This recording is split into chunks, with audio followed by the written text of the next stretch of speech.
Hello boys. आज का विषय है अनुस्वार, अनुनासिक और नुक्ता।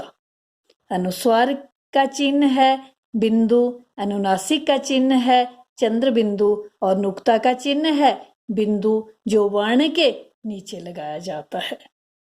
अनुस्वार जिसका उच्चारण करते समय हवा केवल नाक से निकलती है उसे अनुस्वार कहते हैं, जैसे चंचल, मंगल, उमंग आदि। ध्यान दें, अनुस्वार का उच्चारण कुछ जोर से किया जाता है और लिखते समय ऊपर केवल बिंदु लगा दिया जाता है। अब अनुस्वार के प्रयोग के नियम। पहला नियम है नासिक्य व्यंजन के स्थान पर। अब ये नासिक्य व्यंजन कौन से हैं? प्रत्येक वर्ग के पंचम अक्षर पांचवें अक्षर, जैसे क वर्ग है क ख ग घ ग।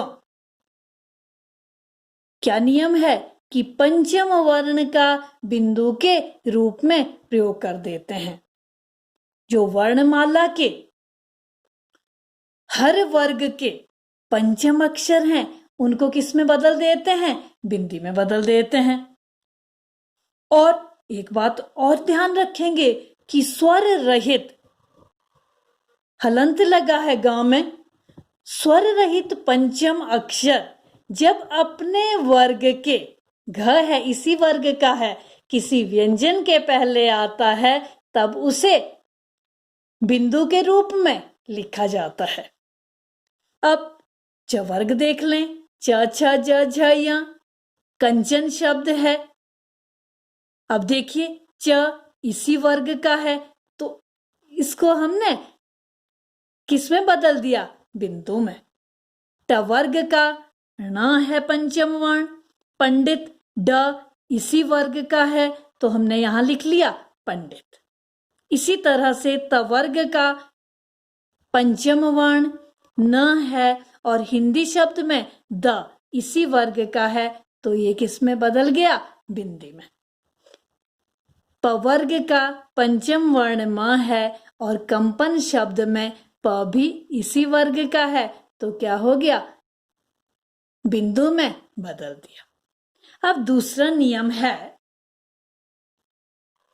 अनुस्वार के रूप में कि अनुस्वार का प्रयोग, यानी अंतस्थ व्यंजन कहते हैं जो लास्ट के हैं, य र ल व और श श स को कहते हैं ऊष्म व्यंजन। कि इन व्यंजनों के पहले आने पर अनुस्वार का ही प्रयोग किया जाता है।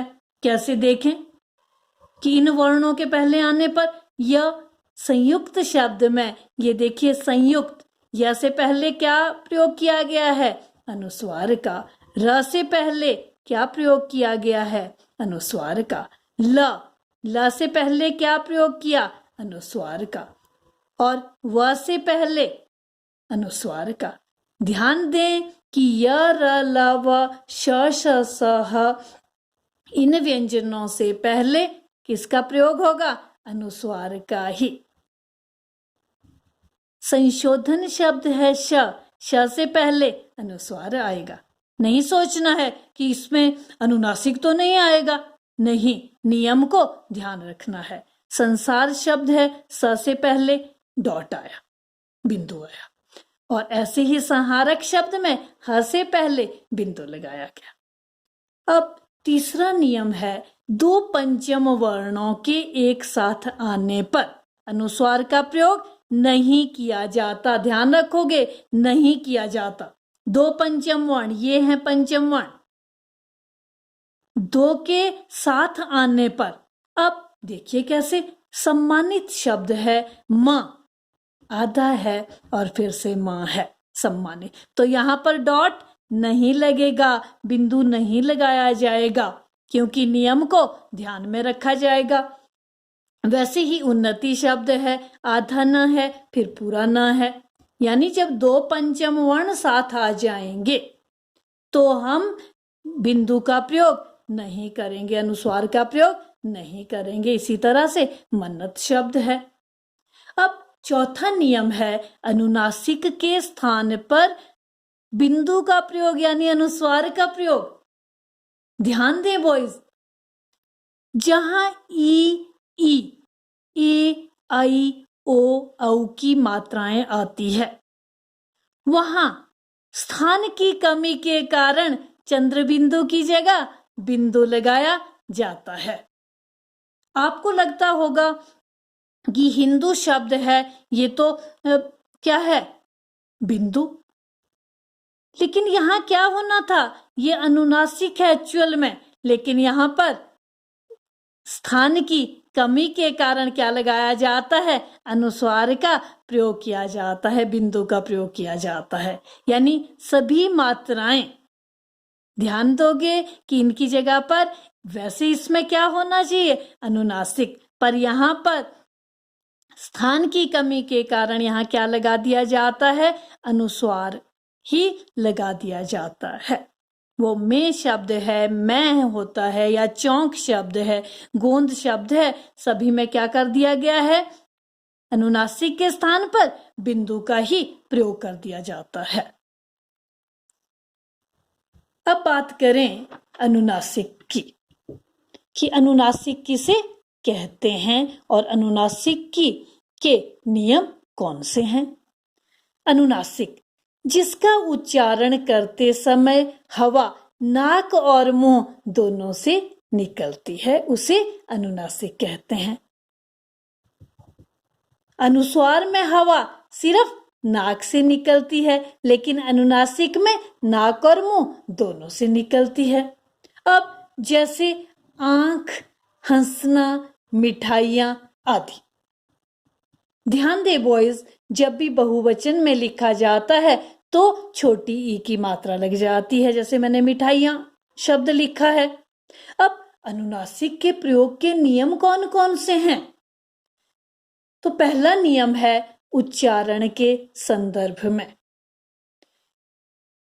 कि अनुनासिक का प्रयोग शब्द के प्रारंभ, मध्य और अंत सभी स्थितियों में हो सकता है। ध्यान दें, आ के ऊपर क्या लगा है, अनुनासिक या चंद्र बिंदु आप कह सकते हो। तो ये आरंभ में लगा है और पहुंच शब्द में मध्य में लगा है, ह के ऊपर है, और पत्रिकाएं शब्द में अंत में। ध्यान दें कि अनुनासिक का प्रयोग शब्द में प्रारंभ, मध्य और अंत कहीं पर भी हो सकता है। अब दूसरा नियम, शब्द के प्रथम वर्ण में अ, आ, उ की मात्रा के संदर्भ में, कि अगर अ, आ, उ की मात्रा आ जाए तो वहां पर भी अनुनासिक का प्रयोग किया जाता है। भंगड़ा, इसमें चंद्र बिंदु आएगा। दांत, चंद्र बिंदु आया। आ की मात्रा है। मुंह, मुंह में भी चंद्र बिंदु लगाया जाता है। और मूंगा। तीसरा नियम है एक वचन से बहुवचन रूप बनाते समय।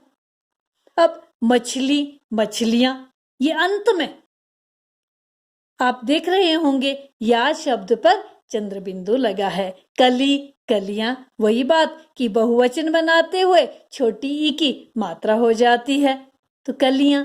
रानी, रानियां। सदी, सदियां। अब बात करते हैं नुक्ता की। वर्ण के नीचे जो बिंदु लगाया जाता है उसे क्या कहते हैं? उसे नुक्ता कहते हैं। हिंदी भाषा में जो शब्द अरबी, फारसी, उर्दू तथा अंग्रेजी भाषा से आए हैं उनके शुद्ध उच्चारण के लिए नुक्ता का प्रयोग किया जाता है। अब ध्यान दें कि क्या होता है, क, ख, ग, ज, फ, इसमें नुक्ता लगाया जाता है। लेकिन हिंदी में ज और फ वर्णों के नीचे ही नुक्ता लगाना आवश्यक समझा जाता है। और नुक्ता के प्रयोग से अर्थ में किस तरह से परिवर्तन हो जाता है देखते हैं। खुदा, खुदा हुआ, खुदा ईश्वर। राज, शासन, राज, रहस्य। सजा, सजा हुआ, सजा, दंड, जरा, बुढ़ापा, जरा, थोड़ा।